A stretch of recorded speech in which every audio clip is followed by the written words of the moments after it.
Olá, minha gente, vamos começar mais um podcast. Dessa vez tem um magnetismo, a série do magnetismo número 19. Isso mesmo, Uau. Edson. Já estamos no número 19. Uau, eu me lembro quando eu tinha 19 anos, Leonardo. Não faz tanto tempo assim que a gente começou, né, Edson? Vamos lá, vamos apresentar Luíde Rocha. Luíde, muito bem-vindo. Muito obrigado pelo convite da noite hoje. Patrícia, muito bem-vinda. Obrigada. E nossa, Ionara. Ionara, muito obrigado por participar. Obrigada, Edson. Obrigado por esse trabalho, obrigado pela iniciativa. Né? Muita gente nos ouvindo, muitos comentários, muitos e-mails que nos chegam. E está sendo muito prazeroso fazer esse trabalho aqui com essa equipe maravilhosa.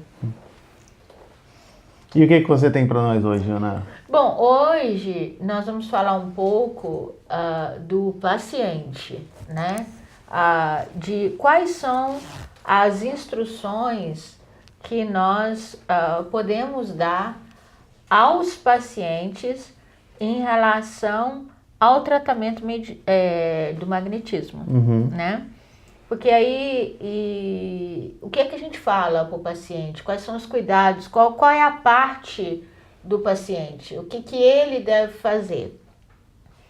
E aí eu fui ver que Deleuze, no livro dele, da prática do magnetismo, do manual da prática do magnetismo, ele dá uma lista de responsabilidades Para o paciente. Né? E eu acho extremamente importante a gente falar sobre isso. O que vocês acham? Ótimo. Né? Bom, uma das coisas que ele menciona, e é importante a gente ver dentro das entrelinhas, né?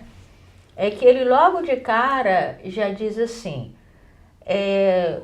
quando uma pessoa quer que o magnetismo o cure, ou seja, procura o magnetismo com a intenção que ele o cure, e ninguém da família ou ninguém que ninguém fosse contra, né? Que esse seria um passo. E o interessante é você notar da movimentação do fato do paciente querer aquilo, ele ir atrás. E para Deleuze, isso era um sentimento extremamente importante da parte do paciente. Ionara, muitas das vezes, desculpa a intromissão, muitas das vezes as pessoas me chegam fora do podcast e perguntam quem é a pessoa e quem é Deleuze. Explica para o público para entender. Deleuze foi um grande magnetizador, né? Inclusive, Allan Kardec o chama de mestre. Né? Então, para Deleuze, ele é considerado por Kardec um mestre de Allan Kardec. Kardec se refere a ele, é um mestre. Ele era francês também? Não. Também. Okay. Então, isso tudo ele veio antes de Kardec, né? Ele veio de uma geração mais antiga de magnetizadores, né? Mas foi uma das, junto com o Barão de Dupé, mas o Barão de Dupé veio depois de Deleuze. Ele foi uma das figuras mais importantes da história do magnetismo. Mais ilustres, né? Deleuze. Um dos mais ilustres, Sim. Então, ele dizia isso, né? Quando a pessoa quer que você a magnetize. Agora, olha, só para me colocar aqui uma coisa muito importante. Eu escuto muito as pessoas na sala de passe ou na sala de tratamento chegar e falar assim: eu estou tentando de tudo. Né? Tira completamente a seriedade do trabalho que aquelas pessoas, os magnetizadores, estão se empenhando para colocar no paciente. Mas observe, Luíde, que o mais importante é você entender da necessidade da movimentação interna que é de uma pessoa buscar ajuda. A gente pode entender mais ou menos com as palavras de Jesus. Quando Jesus diz, dê de beber aquele que tem sede. É a mesma coisa num processo de quando você quer ajudar uma pessoa que tem um problema de álcool, por exemplo, né? Uhum. Se ela não fizer a movimentação dela querer aquilo, algo interno acontece dentro dela. E Deleuze coloca isso como uma coisa importante. Ele começa quando o paciente quer que você o magnetize, né? Achei interessante isso. Ele está procurando a cura. Através do magnetismo. Então Ele ele tem faz que estar a consciente movimentação disso, de que ele procura isso, de que ele quer essa ajuda, né? E às vezes o que não acontece é isso, a gente oferece, você já ouviu falar no magnetismo, né? Vamos lá no magnetismo. Eu não estou dizendo que com isso tire o potencial do magnetismo. Eu estou dizendo que quando uma pessoa chega ela a procurar o magnetismo e ela fazer a movimentação de buscar esse tratamento, é uma coisa positiva para o paciente. É engraçado você falar isso, porque a gente começou a ler o livro, a estudar o livro, né? E já no primeiro capítulo... Qual livro? Do Deleuze. Do Deleuze. O mesmo livro. E já no primeiro capítulo ele fala do potencial que tem o fluido vital agindo quando o magnetizador e o paciente fazem esse contato de harmônico entre um e o outro. Então, tipo assim, eu tenho a minha intenção e o meu will. E o paciente tem que ter o dele. A sua Exato. intenção e a sua vontade, e o paciente tem que ter... Com isso, a gente se conecta numa tal forma que dá como se fosse uma carga maior para o fluido trabalhar. E como que é o nome do livro? Animal Magnetism, Practice, Manual Prático do Magnetismo Animal. Não, Essa tem em português? inglês. Não. Tem em português também. Em inglês. Eu acho que o pessoal de Natal também já traduziu. A gente estuda ele aqui em inglês. Então, o que acontece? Quando existe a intenção do magnetizador, que é a regra básica que ele tem que ter, e quando essa intenção passa a vir do paciente, cria-se também um campo magnético muito mais favorável, né? Para que a cura aconteça. Aí Deleuze vai e faz as seguintes recomendações. Depois que ele foi te procurar e que está tudo certo, que vocês marcaram os horários, tenha certeza que ele vem no horário certo. Tenha certeza que ele está ali no momento presente, que ele marcou nem mais cedo, nem mais tarde. E uma das coisas que ele começa a falar, logo depois que você estabeleceu o horário, estabeleceu a seriedade, ou seja, né, que ele, para ele não desistir, para ele não ir em 4, 5 sessões, né, e que ele deve dar um tempo maior para o magnetismo agir. Daí, quando estiver tudo estabelecido e estiver o dia de você aplicar o magnetismo, a primeira recomendação de Deleuze é: peça para ele se entregar totalmente. Então tem que ter uma disciplina. Tem que ter a disciplina do paciente está ali nos momentos do atendimento. Exato. Mas aí olha que interessante. Peça para ele se entregar totalmente.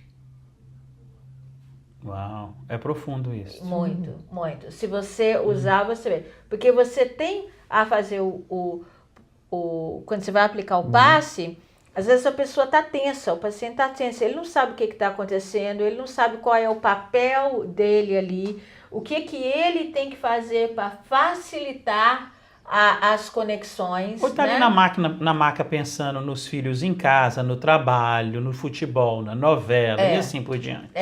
Né? E o que essa palavra peça a ele para se entregar totalmente? O que essa palavra se entrega? Porque como o magnetismo é uma troca energética, você pode muito bem naquele momento se fechar a não receber. Não que você não vai receber, o paciente acaba recebendo.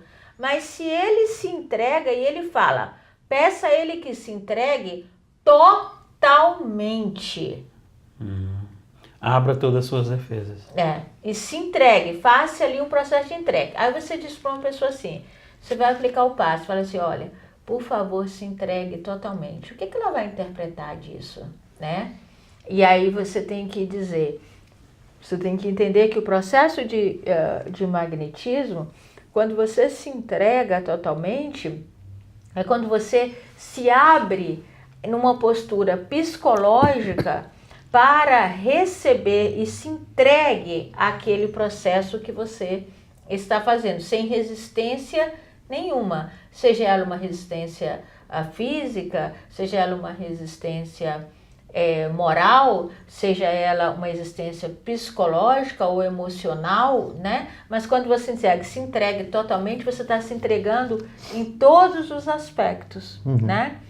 É a mesma coisa de você falar aquilo, você bota a mão assim durante o passe, quando você está tomando, ou não faz diferença. Se você achar que a mão assim, você está fazendo uma entrega maior, que você coloque a mão assim ou a mão assim, não faz diferença. Mas o seu estágio dentro de você, a sua movimentação emocional, psicológica, psíquica, se você coloca uma mão assim, você está se entregando mais, então se coloque a mão, né? Nesse aspecto. É mais ou menos isso que Dileuza pede, para que aconteça, que é para que a pessoa se entregue totalmente. Ok, eu tenho uma pergunta agora, porque aqui na casa a gente dá passe nos pacientes na maca. E acontece de muitas vezes a pessoa dormir. Como que a gente vai lidar com essa situação? Bom, isso aqui ele está pedindo no princípio. O próprio Dileuza fala que a pessoa, por exemplo, até se você provocar o sonambulismo, ela vai dormir. Dormir não é problema. Não é problema. Não é problema no princípio. Não é problema. Mas ele, logo que ele sentar na máquina, ele tem que fazer uma entrega. Certo. Você acha que um mecanismo para essa entrega ser mais fácil de ser atingida poderia ser induzida pela meditação na hora que você deitar ou por um exercício de respiração? Bom, aí vem a próxima recomendação dele, tá? Que a segunda recomendação é a seguinte, que ele não pense em nada. Uau! Aí entra a questão... Não pensar em nada é meditar. É meditação, né? Não pensar em nada é exatamente meditar. Me veio isso na cabeça porque você falando, fala para o seu paciente se entregar e tal, para não criar muitas perguntas e respostas naquele momento do passe, talvez seria uma conversa fora do... Isso poderia ser uma coisa que poderia ser dado ao paciente, como quando ele começa o tratamento, como uma pequena notazinha, né? De preparação que ao seu passe. você entrega para ele, né? Da preparação, da parte dele perante o passe, entendeu? Isso pode ser colocado numa recomendação até no passe público da casa. Pode usar um telão, uma coisa, porque o paciente sempre tem essa dúvida. Qual que é a minha parte no processo? O que eu devo fazer? Eu devo rezar? Eu devo fazer aquilo? Então, na verdade... Isso é muito interessante, né? A recomendação que Dileuza dá é que ele não pense em nada. Aí hoje em dia está melhor da gente... É tão interessante como nós estamos voltando aos conceitos de antigamente, né? Que o conceito de meditação é um conceito super antigo e hoje está vendo que nós precisamos aprender a meditar, e meditar é simplesmente não pensar em nada, né? E aí, uma das formas, mas eu não vou pensar em nada, uma das formas de você não pensar em nada é você focar na sua respiração, né? Então, quando você estiver prestando atenção na sua respiração, você geralmente, a mente, ela não consegue fazer as duas coisas, observar e pensar ao mesmo tempo. Ou ela observa ou ela pensa. Então, quando você quer parar de pensar, você precisa se tornar um observador. Então, isso pode ser ensinado ao paciente. Você não precisa pensar em nada. Você já pensa, é aquilo que, aí a gente entra naquilo que você falou, né, Luíde? Às vezes a pessoa está ali e está tomando um passe, a cabeça está no problema, a cabeça está voando, está pensando nisso. Existe um desgaste energético nesse processo que o paciente está pensando em 1000 e outras coisas que estão acontecendo e não estão ali focalizado na cura. E nisso eles estão perdendo energias, eles estão perdendo fluidos, porque o pensamento não é só um pensamento, né? Os pensamentos são processos fluídicos também. Então aí você começa a perder energia, o magnetizador lá tentando te manter, tentando te passar uma energia e você se desconectando de tudo.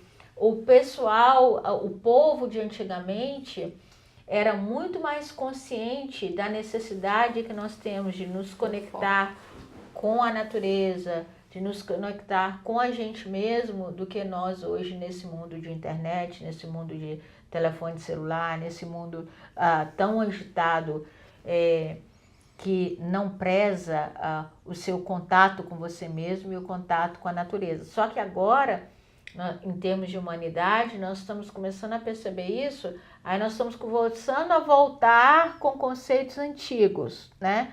Por exemplo, parar de pensar, se conectar com a natureza. A meditação virou um ato mais comum na vida das pessoas. Muito mais comum, virou moda. Essa meditação no dia a dia, é verdade. Virou moda, porque há uma necessidade, a gente tem que, de uma forma ou de outra, aprender a controlar a mente, né? E a terceira recomendação dele é que não prestar atenção ou ficar impressionado com os efeitos do passe.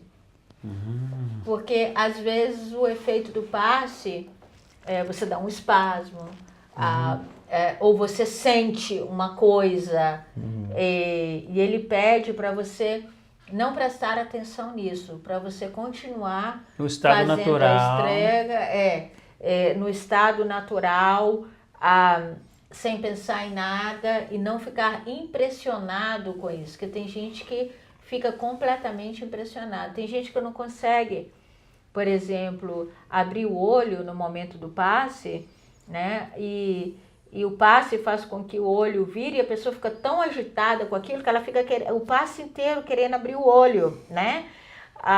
E com isso acaba também atrapalhando o processo, né?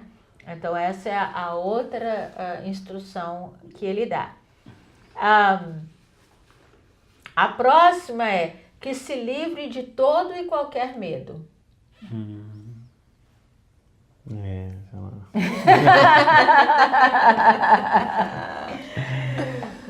Interessante. Esse é o mais importante. É importante, que se livre de todo e qualquer medo, né? Não é só do medo de estar ali, porque o que gera a emoção do medo no nosso organismo, né? Gera uma descarga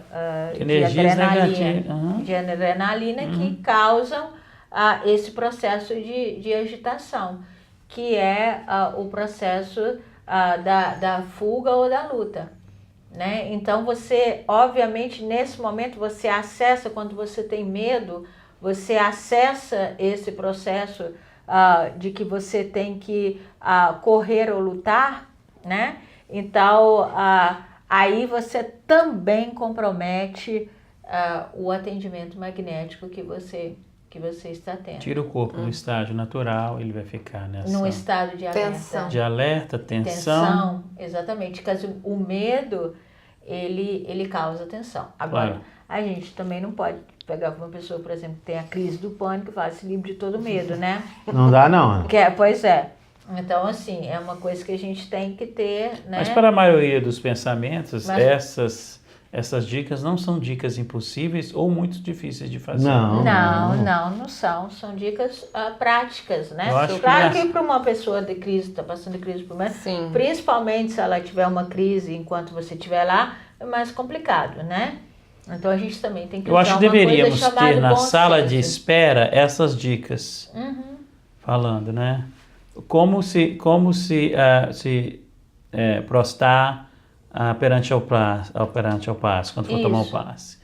E a pessoa na sala de espera, ela vai lendo aquilo ali e já entra com aquilo ligado dentro da sala de passe. É como se fosse uma autocura, realmente. Exato. É um processo de autodisciplina, porque você lê e ele já vai entrando. Desde a hora da espera, ele já vai entrando nessa posição. Isso é tão importante, né? Que essa movimentação, desde a pessoa querer isso, né? Dela fazer um movimento interno de busca, que nós vimos isso até nas curas de Jesus, né? A grande maioria das curas de Jesus, a pessoa foi através de Jesus, ela foi buscar a cura, né? Ele sempre perguntava, né? Essa movimentação interna da cura da pessoa chegar e falar, mestre, me cure, né? Não, aquele cego da praça, Jesus pergunta para ele: o que queres que eu faça? o que queres que eu te faça? Aí o cego vai vir e fala com ele: eu quero ver. Não é uma pergunta, né? Exato, Jesus sabia o problema dele. Mas é necessária a Mas movimentação. é necessária a movimentação. Como é que era o nome do cego? Que até era... Bafeu. Me esqueci dos nomes. Que na verdade não era nem o nome dele. Que significa ele era filho de ninguém. De alguém. Era um mendigo na rua. Era um mendigo, que era significa cego. isso. Ele pergunta: o que queres que eu Esqueci o nome faça? dele. Aí ele fala: eu quero ver. E é exatamente Não é isso. Barmeu, não? E aí você observa que em várias vezes nas curas de Jesus houve essa iniciativa da pessoa. Né? Exato. Claro que, de novo, nós vamos olhar, às vezes, no processo de depressão, a gente tem que ter bom senso. Claro. Que às vezes a pessoa em depressão chega aqui na casa espírita até quase carregada, ela não tem vontade de absolutamente nada, né? Mas, em muitos outros casos, a gente pode aplicar as recomendações que Deleuze deu. E o próximo que ele pede é que você tenha esperança. Que você banhe-se de esperança. Interessante, né? Que se alguém chegar para você assim, né? fale assim para você: visualiza a esperança. Né? Visualiza a esperança de quê? Na esperança de ser curado. Então, se você vai se visualizar curado, né? Se banhe de esperança. A palavra, a gente estava conversando que no livro em inglês estava indulge hope, né? Que a gente achou que a melhor tradução fosse qual palavra? Se abra, aceite, né? Se entregue. Não é se entregue. Se entregue à esperança. Não, se entregue. A gente olhou Indulge hope é se entregar à esperança. Estava... Eu acho que era entregue-se, sim. Entregue-se. É se entregar completamente. Você sabe que naquele livro O Médico Entregue-se à esperança, né? Pode falar.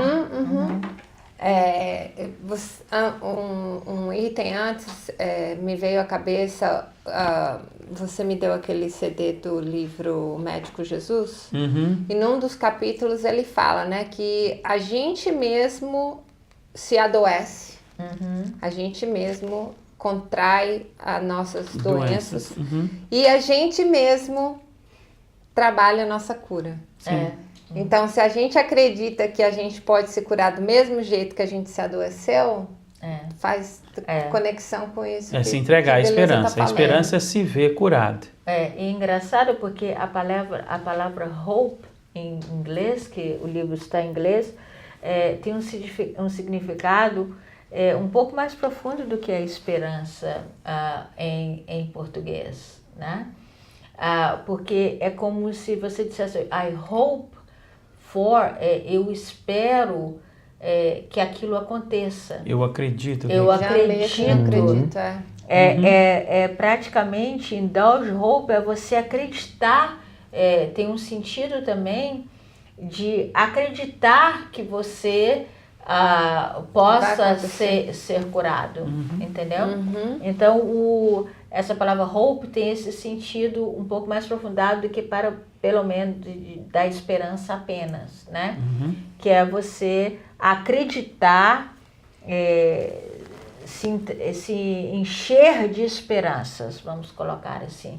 Encher de esperança que aquele processo envolvido de esperança, né? Estar envolvido da esperança, né? Que é essa energia essa energia de acreditar que há sim solução, acreditar que há sim possibilidade e há sim a cura, né?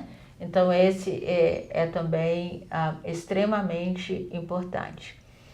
E a outra que ele fala é para que você não se sinta desencorajado quando o magnetismo causar algum tipo de dor temporária. Ok. Né? Então, assim, não desista caso na hora que você está recebendo o magnetismo aconteça ali um processo de dor ou desconforto, tá? Porque isso também faz parte do processo da cura. Processo. Porque às vezes a pessoa vai tomar um passe, depois, mas eu acordei depois, me senti mal, fiz isso, fiz aquilo, né? E às vezes, e todo magnetizador fala isso, pode acontecer uma pequena piora para depois acontecer a melhora. E se o paciente não sabe disso, e principalmente quando a pessoa é bastante crua ou mística nisso, ela fala, não vou lá mais porque isso aconteceu. Me né? faz mal. Então, você está tirando a pessoa daquela zona que ela estava há muito tempo de conforto, e para consertar aquilo vai haver um desconforto. Entendeu? Então a pessoa tem que entender isso e não desistir. Valiosíssimas. Então eu gostaria que, para a gente já estar no momento de encerrar, né, que a gente possa relembrar quais são as instruções de Deleuze, né? A pessoa querer isso, querer a cura e buscar o tratamento é extremamente importante. E as instruções são: peça para o paciente se entregar totalmente, que ele não pense em nada. Número 2, não preste atenção ou fique impressionados com o efeito do passe, que se livre de todo e qualquer medo, que ele tenha esperança, né? E acredite naquele tratamento, tá? E que ele não se sinta desencorajado caso ele sinta algum desconforto no momento do passe. Muito valioso, Ionara. Esse é um dos grandes pontos que a gente deveria usar para nós mesmos na nossa vida também. Exatamente. Mas toda essa postura facilita o processo magnético, né? Queria te agradecer, Ionara, por essas valiosas informações. Eu que agradeço a oportunidade de estar aqui. Luigi, muito obrigado pela sua participação mais uma vez. Sempre um prazer, Edson. A Patrícia, muito obrigado. Obrigado eu. É muito bom, né? É muito. E para vocês que queiram mandar mensagem para nós, temos nosso e-mail, que é o podcastbss@gmail.com. Eu sou o Edson Filho e até a próxima.